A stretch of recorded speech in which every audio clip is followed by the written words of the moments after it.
तो इस मूवी की शुरुआत में हमें रिचर्ड और एंथनी की बचपन की वीडियोस दिखाई जाती हैं। ये दोनों भाई हैं और एक दूसरे से बहुत प्यार करते हैं। रिचर्ड अपने छोटे भाई एंथनी का ज्यादा ही ख्याल रखता है क्योंकि एंथनी दिमागी तौर पर थोड़ा वीक था। लेकिन फिर वक्त दूसरा ये लोग बड़े हो गए और रिचर्ड आर्मी में चला गया और ऐसे एंथनी बेचारा अकेला पड़ गया। सीन कट होकर प्रेजेंट टाइम में आता है जहाँ हम देख रहे हैं कि रिचर्ड वापस अपने टाउन में आया है। टाउन में आने पर जैसे सभी लोग खुश होते हैं वैसे रिचर्ड खुश नहीं। वो गुस्से में लग रहा है जैसे वो कुछ खतरनाक करने के लिए आया हो। असल में सालों पहले जब वो एंथनी को अकेला छोड़ गया था तो तब उसके पीछे कुछ ड्रग माफिया के लोग लग गए। उन्होंने एंथनी के साथ बहुत बुरा सलूक किया, उसे नशे करवाए, उसे अब्यूज किया और ये सब रुका नहीं, सालों तक चलता रहा। रिचर्ड को जैसे ही इस मामले का पता चला तो वो फौरन अपने भाई का बदला लेने छुट्टियां लेकर अपने टाउन में आ गया। यहाँ आते ही वो अपने भाई से कहता है फिक्र मत करो, अब तुम्हें हाथ लगाना तो दूर कोई तुम्हें बुरी नजर से देख भी नहीं सकता क्योंकि मैं वापस आ गया हूँ। हम देखते हैं कि ये दोनों भाई छोटे से फार्म हाउस पर रुके थे। सुबह होते ही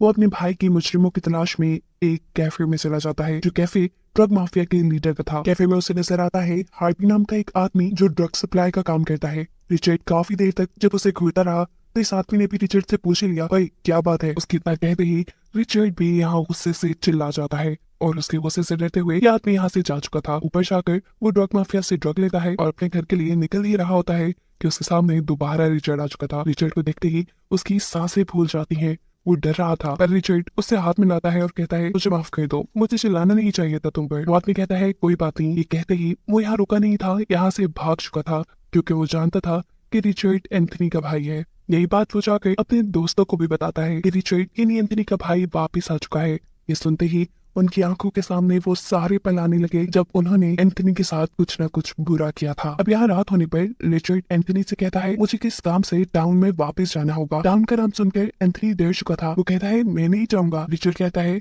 ठीक है तुम यही रुको, मैं अपना काम पूरा करके आता हूँ। यहाँ सीन कट होकर दिखाया जाता है कि हार्वी के घर पे किसी ने नॉक किया। हार्वी जब देखने के लिए बाहर जाता है तो वहाँ गैस मास्क पहना एक आदमी खड़ा था। हार्वी ने पहचान लिया कि ये रिचर्ड है। उसे लगा कि रिचर्ड उसे मारने आया है, इसलिए डर कर उसने अपने दोस्तों को भी बाहर बुला लिया। मगर बाहर तो अब कोई भी नहीं था। जब ये लोग घर के अंदर वापस आए तो दीवार पर उनके लिए वार्निंग लिखी थी जिससे इन्हें पता चला कि रिचर्ड इनके घर आया था पर अभी इन्हें मारने नहीं, सिर्फ इन्हें डराने धमकाने। वो मिशन में कामयाब हुआ यानी ये लोग बुरी तरह डर भी गए। बहुत मुश्किल से ये रात गुजारने के बाद सुबह होने पर वो अपने गैंग लीडर के पास रिचर्ड का मसला लेकर जाते हैं कि वो इनकी कोई मदद करे। पर गैंग लीडर का तो अपना ही चेहरा रिचर्ड एक क्लोन की तरह बना गया था जिसका उसे पता नहीं चला क्योंकि रात में वो नशे में था। हार्वी उसे बताता है कि ये सब क्या धरा रिचर्ड का है, एंथनी का भाई जो उसका बदला लेने के लिए वापस आया है। एंथनी का नाम सुनते ही उसके भी तोते हो चुके थे क्योंकि उसने ही एंथनी को सबसे ज्यादा टॉर्चर किया था। अभी ये लोग बातें ही कर रहे थे कि इतने में इनके बाकी ग्रुप के मेंबर्स भी आ जाते हैं जिनका भी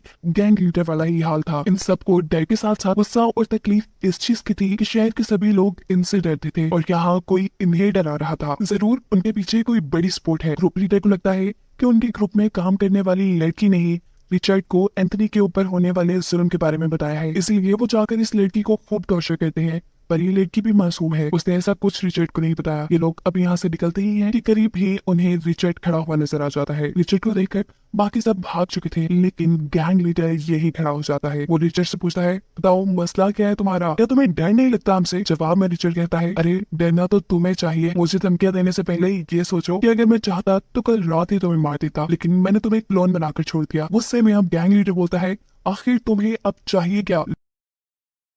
रिचर्ड कहता है जो भी चाहिए तुम सबको बता दूंगा लेकिन तुम सब मेरे फार्म हाउस आ जाना। रिचर्ड का एटीट्यूड इन्हें और भी ज्यादा परेशान कर गया था। रात में गैंग लीडर अपने बाकी ग्रुप मेंबर्स के साथ मिलकर रिचर्ड को मारने का प्लान बनाता है। ये लोग अभी बातें ही कर रहे थे कि ग्रुप का एक मेंबर उठकर वॉशरूम में चला गया। काफी देर तक वापस लाने पर ये लोग बाथरूम में जाकर चेक करते हैं तो वहाँ उन्हें अपने साथी की लाश मिलती है जिसे कुल्हाड़ी से मारा गया था और उसके पीछे लिखा था 1 डाउन यानी एक मर गया। ये लोग जो रिचर्ड को मारने का प्लान कर रहे थे, रिचर्ड ने प्लान बनाने से पहले ही उनके एक आदमी को मार दिया। अब तो गैंग लीडर को भी डर लगने लगा था। रात वो इसी सदमे में गुजारते हैं लेकिन सुबह होते ही गैंग लीडर रिचर्ड को मारने के लिए अपने बाकी ग्रुप के साथ मिलकर रिचर्ड के फार्म हाउस की तरफ निकल जाता है। उसने रिचर्ड को मारने के लिए एक राइफल रखी थी। वो अपने एक साथी को फार्म हाउस के अंदर भेजता है ताकि वो रिचर्ड को बाहर निकाल कर ला सके। उसके बाहर निकलते ही ग्रुप लीडर उसके ऊपर राइफल से गोली चला देता है, लेकिन ये गोली रिचर्ड को लगने के बजाय उसके अपने साथी को लग चुकी थी। उसकी गोली से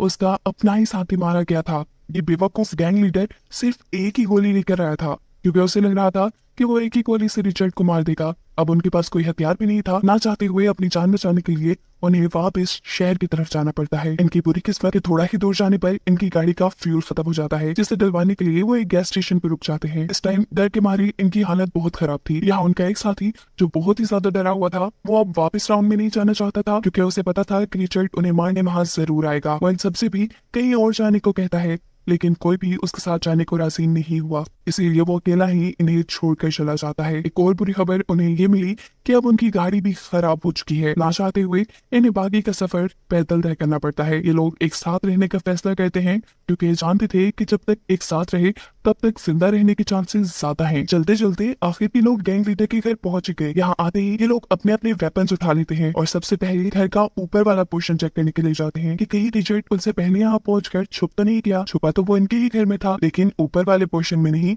अभी किचन में। वो यहाँ पर इनकी केतली में इनके ही ड्रग्स डाल देता है। ये लोग उसी केतली में चाय बनाकर पी लेते हैं, जिसके बाद इन सबकी हालत बहुत ज्यादा बिगड़ जाती है।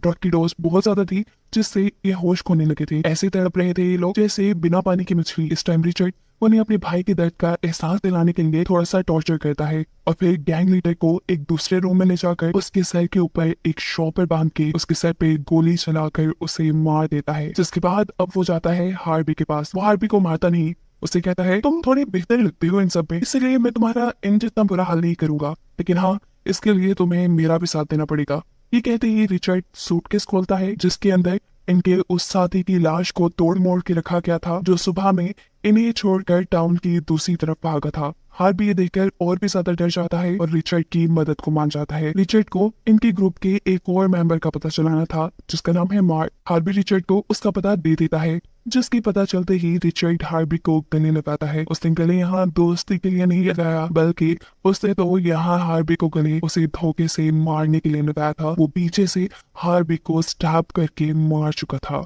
सीन कट होकर अगले सीन में हम देखते हैं कि रिचर्ड अपने भाई एंथनी को लेकर मार्क के टाउन में आ चुका है। यहाँ उसे सबसे पहले मार्क के बच्चे दिखते हैं, जिन्हें वो एक चाकू और एक मास्क देता है और कहता है जाओ बेटा, इन्हें अपने घर ले जाओ और कहना कि ये सोल्जर ने दिए थे। घर जाते ही बच्चे ये मास्क और ये चाकू मार्क को दे देते हैं। मार्क इन चीजों को देखकर डर जाता है। वो इन बच्चों को गाड़ी में बिठाकर वहां ले जाने लगता है जहाँ सोल्जर यानी रिचर्ड इन बच्चों को मिला था। ये सब भी असल में रिचर्ड का प्लान था कि मार्क घर से बाहर चला जाए। इस टाइम रिचर्ड उसके घर के पास ही था, जो उसके जाते ही उसके घर पे नॉक करता है और उसकी वाइफ से कहता है कि जब मार्क आए तो उसे बताना कि एंथनी का भाई रिचर्ड आया था। घर आने पर मार्क की वाइफ मार्क को ये बात बता देती है और एंथनी का नाम सुनते ही खौफ से उसका भी दिमाग उलट जाता है। उसे भी अब मौत अपने करीब नजर आ रही थी, इसीलिए मरने से पहले वो अपनी वाइफ को खुद ही सच्चाई बता देता है कि एंथनी उनके ग्रुप का एक छोटा मेंबर था। उसके ग्रुप के सभी लोग मिलकर उसे अब्यूज करते थे, उसे ड्रग्स करवाते थे और वो कुछ कर भी नहीं पाता था, क्योंकि वो थोड़ा सा पागल था। मार्क अपनी वाइफ से कहता है मेरा यकीन मानो, मैंने कभी उसके साथ ऐसा नहीं किया, कभी उसके साथ बुरा सलूक नहीं किया, लेकिन हाँ, मेरी गलती सिर्फ इतनी है कि मैंने बुरा होने से रोका भी नहीं और मेरे ऐसा करने से ये बुराई इतनी बढ़ गई कि एक दिन ग्रुप वालों ने उसे बहुत ओवरडोज कर दिया। फिर अपनी हवस निकालने के लिए उसे बहुत मारा, फिर भी उनका दिल नहीं भरा। तब उसकी गले में फांसी का फंदा डालकर बार बार ऐसे करवाया जैसे वो फांसी पर लटक रहा हो। उस टाइम एंथनी चिल्ला चिल्लाकर अपने भाई को बुला रहा था, लेकिन इन सब लोगों ने उसे ये कहकर चुप करा दिया कि अगर तुम ज्यादा चिल्लाओगे तो तुम्हारे भाई को गोली लग जाएगी, वो मर जाएगा। इस सबसे भी जब उनका दिल नहीं भरा तो वो उसे एक खतरनाक अंधेरे से भरे कमरे में बंद कर गए, जहाँ एंथनी ने अपने आप को सच में फांसी लगाकर मार दिया। यहाँ कहानी में बहुत बड़ा ट्विस्ट है। जिस एंथनी को हम रिचर्ड के साथ साथ देख रहे हैं, पता चला है कि वो एंथनी तो काफी सालों पहले मारा जा चुका है। रिचर्ड के साथ जो एंथनी हमें नजर आ रहा है वो तो सिर्फ रिचर्ड की इमेजिनेशन है। रिचर्ड को इस चीज का रिग्रेट था कि वो अपने भाई को छोड़ गया और उसके छोड़ जाने की वजह से उसके भाई की मौत हो गई, इसीलिए वो इन सारी चीजों का बदला लेने के लिए यहाँ वापस आया था। रिचर्ड जब अपने भाई एंथनी के फ्यूनरल पे आया था, एक फौजी होने के नाते उसने तभी भांप लिया था कि ये कोई सुसाइड नहीं है, और तभी से वो अपने भाई की मौत के पीछे सच्चाई जानने में लगा था। गुजरते वक्त के साथ साथ उसे ये मालूम हुआ कि ये पूरा ग्रुप ही उसके भाई की मौत का जिम्मेदार था, इसीलिए वो इन सबको मारना चाहता था। अब हम देखते हैं कि रिचर्ड मार्क को लेकर उसी अंधेरे कमरे में आ जाता है जहाँ पर एंथनी ने सुसाइड किया था। वो गुस्से से मार्क से पूछता है, बताओ उस दिन जब मेरा भाई मरा तो वहाँ क्या क्या हुआ था। मार्क वो सारी स्टोरी सुना देता है जो अभी उसने अपनी वाइफ को सुनाई थी। वो रिचर्ड से माफी मांगते हुए कहता है, मैंने एंथनी के साथ कुछ बुरा नहीं किया। हाँ, मेरी गलती इतनी थी कि मैंने बुराई को रोका भी नहीं। जवाब में मार्क उससे कहता है कि मैंने सबकी गलतियों के बदले तो ले लिए, लेकिन अब मेरी गलती का हिसाब कौन करेगा। वो यहाँ रोते हुए मार्क को बताता है कि मैं भी अपने भाई एंथनी को बिल्कुल पसंद नहीं करता था, मुझे भी वो बोझ लगता था, इसीलिए मैं उसे छोड़कर चला गया। यही गिल्ट आज तक मुझे सता रहा है। मैंने भी उसके साथ कुछ अच्छा नहीं किया और इस चीज का बदला मुझे भी मिलना चाहिए, तो मुझे मार दो। मार्क उसे यहाँ मारना नहीं चाहता था, लेकिन रिचर्ड के बार बार फोर्स करने पर मार्क उसे पेट में स्टैब करके मार देता है। मार्क की जान बच गई क्योंकि उसने कुछ बुरा नहीं किया। वो अब घर वापस जाने लगा था और उसको दिखाते हुए ये कहानी यहाँ खत्म हो जाती है।